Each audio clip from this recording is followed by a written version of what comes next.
ವಿಜಯನಗರ ಜಿಲ್ಲೆಯ ಹರಪನಹಳ್ಳಿ ತಾಲೂಕು ಹರಪನಹಳ್ಳಿ ಪಟ್ಟಣದ junior college ಆವರಣದಲ್ಲಿ ಆಯೋಜಿಸಲಾಗಿದ್ದ ಗಾಂಧಿ ಜಯಂತಿ ಕಾರ್ಯಕ್ರಮದಲ್ಲಿ ಗಾಂಧೀಜಿಯವರು ನಮ್ಮ ರಾಜ್ಯದ ಬೆಳಗಾವಿಯಲ್ಲಿ 29ನೇ ಕಾಂಗ್ರೆಸ್ ಮಹಾಧಿವೇಶನದ ನೇತೃತ್ವ ವಹಿಸಿ ಇಂದಿಗೆ 100 ವರ್ಷ ಪೂರೈಸಿರುವ ಹಿನ್ನೆಲೆಯಲ್ಲಿ ಕರ್ನಾಟಕ ಪ್ರದೇಶ ಕಾಂಗ್ರೆಸ್ ಸಮಿತಿಯ ಆದೇಶದಂತೆ ಇಂದು ಹರಪನಹಳ್ಳಿ ವಿಧಾನಸಭಾ ಕ್ಷೇತ್ರದ ಹರಪನಹಳ್ಳಿ ಹಾಗೂ ಚಿಗಟೇರಿ ಬ್ಲಾಕ್ ಕಾಂಗ್ರೆಸ್ ಸಮಿತಿ ಹಮ್ಮಿಕೊಂಡಿದ್ದ ಗಾಂಧಿ ಭಾರತ ಘೋಷಣೆಯೊಂದಿಗೆ ಗಾಂಧಿ ನಡಿಗೆ ಸಮಾರಂಭದ ವಿಶೇಷತೆಗಳು.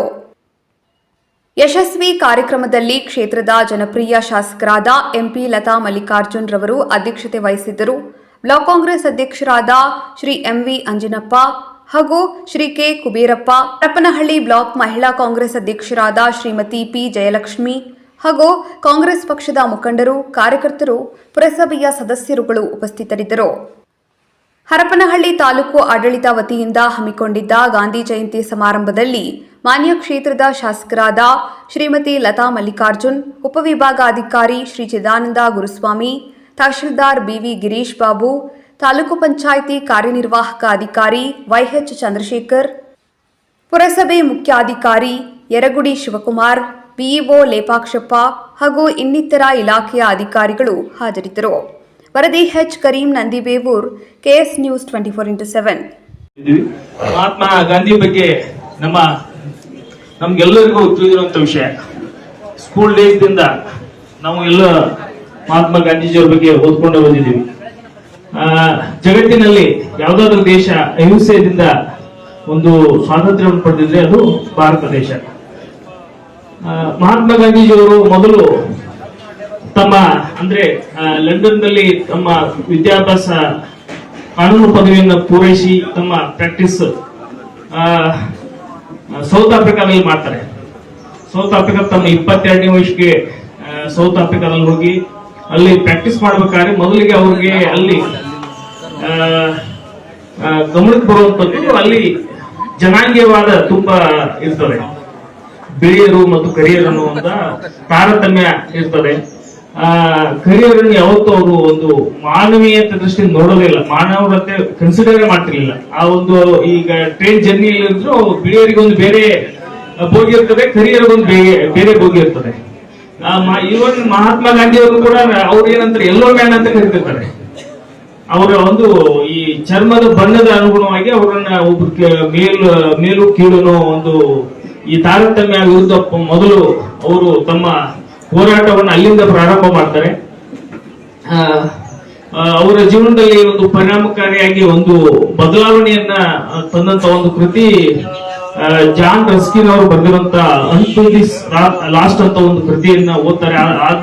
ಆ ಕೃತಿ ಅವರ ಒಂದು ಬದುಕಿನಲ್ಲಿ ಒಂದು ಈ ಹೋರಾಟಕ್ಕೆ ಇರೋಕೆ ಅವರಿಗೆ ಒಂದು ಪ್ರೇರೇಪಣೆಯನ್ನು ನೀಡುತ್ತದೆ. ಅದಾದ್ಮೇಲೆ ತಮ್ಮ 46ನೇ ವಯಸ್ಸಿನಲ್ಲಿ ಮತ್ತೆ ಭಾರತಕ್ಕೆ ವಾಪಸ್ ಬರ್ತಾರೆ. ಭಾರತಕ್ಕೆ ವಾಪಸ್ ಬಂದು ಇಲ್ಲಿ ಬೇರೆ ಬೇರೆ ತರನಾಗಿ ಸ್ವಾತಂತ್ರ್ಯ ಆಂದೋಲನ ನಡೀತಾ ಇರ್ತದೆ. ಆದ್ರೆ ಒಂದು ಏಕೀಕೃತ ಒಂದು ಮಾದರಿ ಇರಲ್ಲ. ಪಂಜಾಬ್ದಲ್ಲಿ ಒಂಥರ ಹೋರಾಟ ನಡೀತಾ ಇದ್ರೆ ದಕ್ಷಿಣ ಭಾರತದಲ್ಲಿ ಒಂಥರ ಇರ್ತದೆ.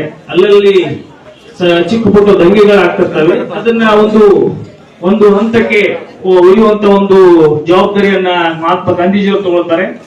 ಮೊದಲಿಗೆ ಚಂಪಾರಣ್ಯದಲ್ಲಿ ಬಿಹಾರದ ಪ್ರಾರಂಭ ಮಾಡ್ತಾರೆ. ರೈತ ಪರ ಹೋರಾಟವನ್ನು ಮೊದಲಿಗೆ ಪ್ರಾರಂಭ ಮಾಡ್ತಾರೆ.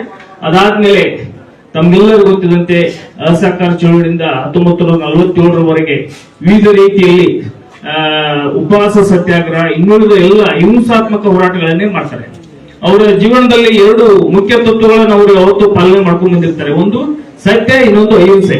ಅದನ್ನ ತಮ್ಮ ಕೊನೆಯ ಉಸಿರುವರೆಗೂ ಅದನ್ನ ಕಾಪಾಡಿಕೊಂಡು ಭಾರತಕ್ಕೆ ಒಂದು ಸ್ವಾತಂತ್ರ್ಯ ತರೋದಕ್ಕೆ ಇನ್ನೂ ಅತ್ಯಂತ ಪರಿಶ್ರಮ ಪಡ್ತಾರೆ. ಅದ್ರ ಜೊತೆಗೆ ಬರೇ ಅವರು ಸ್ವಾತಂತ್ರ್ಯ ಹೋರಾಟವನ್ನು ಮಾತ್ರ ಮಾಡೋದಿಲ್ಲ, ಭಾರತದಲ್ಲಿ ಇರುವಂತಹ ಮೌಢ್ಯಗಳನ್ನ ವಿರೋಧಿಸ್ತಾರೆ. ಅನ್ಟಚಬಲ್ ಏನು ನಾವು ನಮ್ಮ ಭಾರತದಲ್ಲಿ ಇರ್ತದೆ ಅದನ್ನ ತೀವ್ರವಾಗಿ ಖಂಡಿಸ್ತಾರೆ. ಅದಕ್ಕೋಸ್ಕರ ತಮ್ಮ ಹೋರಾಟಗಳನ್ನು ಕೂಡ ಮಾಡ್ತಾರೆ. ಇಲ್ಲಿ ತಮ್ಮ ಸ್ವಾತಂತ್ರ್ಯ ಹೋರಾಟ ಜೊತೆಯಾಗಿ ಅದನ್ನು ಕೂಡ ಎಲ್ಲ ಹೋರಾಟಗಳಲ್ಲಿ ಅದನ್ನು ಕೂಡ ಒಂದು ತಮ್ಮ ಒಂದು ಸಮಸ್ಯೆಯನ್ನ ಎಲ್ಲರಿಗೂ ಮನವರಿಕೆ ಮಾಡುವ ಮುಖಾಂತರ ಅದನ್ನ ಸಾಮಾಜಿಕ ಬದಲಾವಣೆಗಳನ್ನು ಬಯಸ್ತಾರೆ. ಇನ್ನುಳಿದಂಥದ್ದು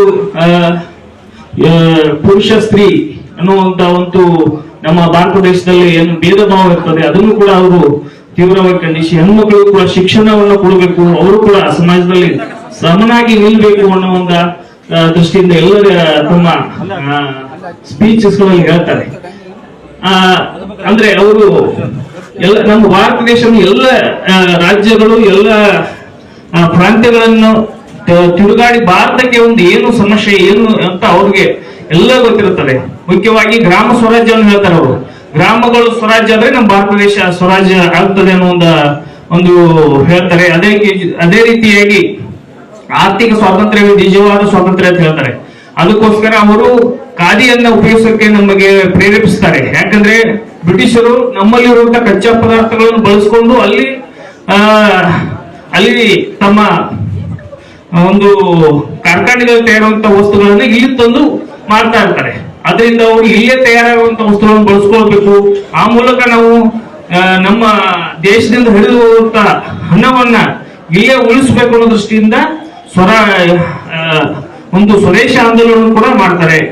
ಆ ಮೂಲಕ ಭಾರತಕ್ಕೆ ಯಾವ ರೀತಿ ನಾವು ನಮ್ಮ ಆರ್ಥಿಕವಾಗಿನೂ ಸದೃಢ ಆಗ್ಬೇಕು, ಸ್ವಾತಂತ್ರ್ಯ ಆಗ್ಬೇಕು ಅನ್ನೋ ದೃಷ್ಟಿಯಿಂದ ಎಲ್ಲ ರೀತಿಯಿಂದ ನಮ್ಗೆ ಹೋರಾಟವನ್ನು ಮಾಡಿ ನಮಗೆ ಯಾವತ್ತೂ ಒಂದು ಮಾದರಿಯಾಗಿ ವ್ಯಕ್ತಿಯಾಗಿ ನಿಲ್ತಾರೆ.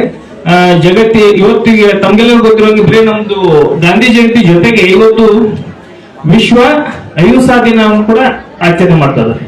ಅದು ನಮ್ಮ ಭಾರತ ಹೆಮ್ಮೆ ಪಡುವಂತ ವಿಷಯ. ಯಾಕಂದ್ರೆ ಒಬ್ಬ ಭಾರತದ ಮಹಾತ್ಮ ಗಾಂಧಿಯವರು ಹುಟ್ಟಿದ ದಿನವನ್ನು ವಿಶ್ವ ಅಹಿಂಸಾ ದಿನವನ್ನಾಗಿ ಆಚರಣೆ ಮಾಡುವಂಥದ್ದು ನಮ್ಮ ದೇಶಕ್ಕೆ ಒಂದು ದೊಡ್ಡ ಗೌರವ ಅಂತ ನಾನು ಬಯಸ್ತಾ ಇದ್ದೀನಿ.